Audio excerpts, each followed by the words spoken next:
Hello, আসসালামু আলাইকুম। আশা করছি যে যেখান থেকে ভিডিওটা অন করছেন সকলেই আল্লাহর রহমতে ভালো আছেন। আজ আমি একটা মুরগির মাংসের কালো ভুনা তৈরি করে দেখাবো। আমরা তো সবসময় গরুর মাংসের কালো ভুনা খেয়ে থাকি। তবে যারা গরু খায় না, মুরগি খেতে পারবে কালো ভুনা করে। আর এটা খুবই সুস্বাদু হয়ে থাকে। আমি গ্যারান্টি দিয়ে বলতে পারি। এটা আমি তৈরি করছি আরও ২-৩ দিন আগে, কিন্তু রেসিপিটা এখন দিচ্ছি। আপনারা সহজভাবে করতে পারবেন কিভাবে সেটাই আমি দেখিয়ে দেব। চলুন তাহলে আমরা রেসিপিটা শুরু করি। এখানে আমি ১.৫ কেজির থেকে ১০০ গ্রাম বেশি ছিল একটা মুরগি নিয়েছিলাম। কেটে-কুটে যা হয়েছে সেটাই নিয়ে নিয়েছি রেগুলার কাট করে। এখন দিয়ে দিচ্ছি ২ টেবিল চামচ আদা বাটা, ২ টেবিল চামচ রসুন বাটা। লবণটা স্বাদমতো দিলে হবে। আমি ১.৫ চা চামচ দিয়ে দিলাম। হলুদ ১ চা চামচ, হলুদটা কম দিলে কোনো সমস্যা নেই। কাঁচামরিচ ৪-৫ টা একদমই কিমা করে দিতে হবে। এখানে আছে ধনিয়ার গুঁড়ো ১ চা চামচ, জিরের গুঁড়ো ১.৫ চা চামচ, টালা জিরের গুঁড়া ১ চা চামচ, শাহি গরম মসলা ১ চা চামচ। এটা আমার ঘরে তৈরি করা, আপনি চাইলে যেকোনো ব্র্যান্ডের দিতে পারেন। এখানে আছে আজওয়ান ১/২ চা চামচ, আমি একটু টেলে নিয়ে গুঁড়ো করে নিয়েছি। আর বেরেস্তাটা আরও বেশি পরিমাণ দেয়া যায়, তবে আমার কাছে কম ছিল তাই আমি একটু দিয়ে দিলাম। আর দিচ্ছি সরিষার তেল। সরিষার তেলটা ২ থেকে ৩ টেবিল চামচ দিলে হবে। দিয়ে ভালো করে মাখিয়ে নিতে হবে। ভালো করে মাখিয়ে নিয়ে তারপরে আমরা এটাকে কিছুক্ষণের জন্য ঢেকে রাখবো। ৩০ মিনিট রাখতে পারেন, তবে হাতে কম থাকলে সময় ১০ মিনিট রাখলেও হবে। আমি ৩০ মিনিটের জন্য ঢাকনা দিয়ে দিলাম।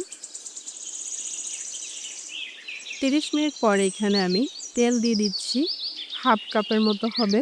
আপনি চাইলে রান্নার তেল দিতে পারেন কিংবা সরিষার তেল দিতে পারেন। আমি রান্নার তেল দিছি। ২ টো তেজপাতা আর ২ টো দারচিনি ছোট, ছোট টুকরো আর ৪-৫ টা এলাচি, ছোট্ট ১ টুকরো স্টার আনিস একদমই ছোট্ট পরিমাণ, আর জয়িত্রী ১ টার হাফ ভেঙে দিলাম।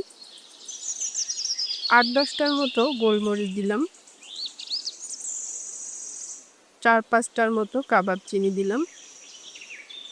লং দিলাম ৮-১০ টার মতো। আর এখন এটাকে একটু ফোড়ন করে নিতে হবে। আমি চুলোটা আগে জ্বালাইনি।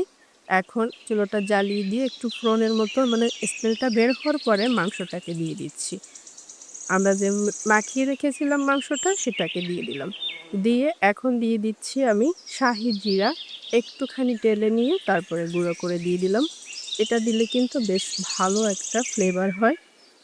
দিয়ে এখন মাংসটাকে ভালো করে কষিয়ে নিলাম। কষিয়ে নিয়ে এখন আমি এটাকে ঢাকনা দিয়ে দিচ্ছি ৫ মিনিটের জন্য। চুলার আঁচটা মিডিয়াম টু লো রাখতে হবে। ৫ মিনিট পরে ঢাকনাটাকে একটু খুলে নিয়ে ভালো করে নেড়েচেড়ে নিতে হবে। নিয়ে তারপরে আমি ১/২ কাপ পানি বলটা ধুয়ে দিয়ে দিলাম। আমরা কিন্তু আর কোনো পানি ইউজ করব না। এই ১/২ কাপ পানিতেই আমাদের রান্নাটা কমপ্লিট হবে। কিছুক্ষণ পর আমি ঢাকনা খুলে এখন কিন্তু আমাদের রান্নাটা প্রায় শেষের দিকে। দিয়ে দিচ্ছি ১ চা চামচ সয়া সস। এটা দেওয়ার ফলে কিন্তু কালারটা বেশি সুন্দর হবে। দিয়ে ভালো করে নেড়েচেড়ে নিচ্ছি। আমাদের রান্নাটা কিন্তু প্রায় শেষের দিকে। কালারটাও চেঞ্জ হয়ে গেছে অনেকটা। এখন এই পর্যায়ে হাঁড়িটাকে সরিয়ে দিয়ে একটা প্যান বসিয়ে দিয়ে কিছুটা পরিমাণ সরিষার তেল দিয়ে দিলাম আর ১ চা চামচ চিনি দিয়ে দিচ্ছি। দিয়ে দিচ্ছি ২ টো শুকনো মরিচ,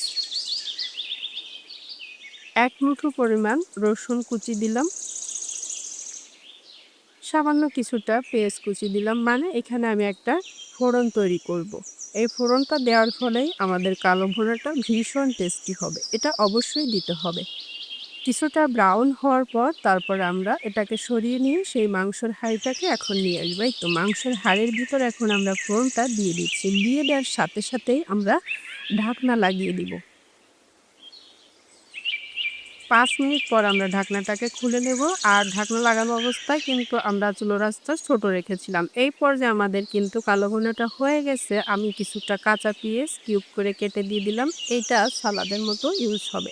এটা কিন্তু খেতে খুবই মজার হয়। আমাদের রেসিপি কিন্তু হয়ে গেছে। যদি আমার রেসিপি ভালো লেগে থাকে অবশ্যই একটু লাইক, কমেন্ট, শেয়ার করে দিবেন আর ফলোটা দিয়ে দিবেন। ভালো থাকবেন সবাই। আল্লাহ হাফেজ।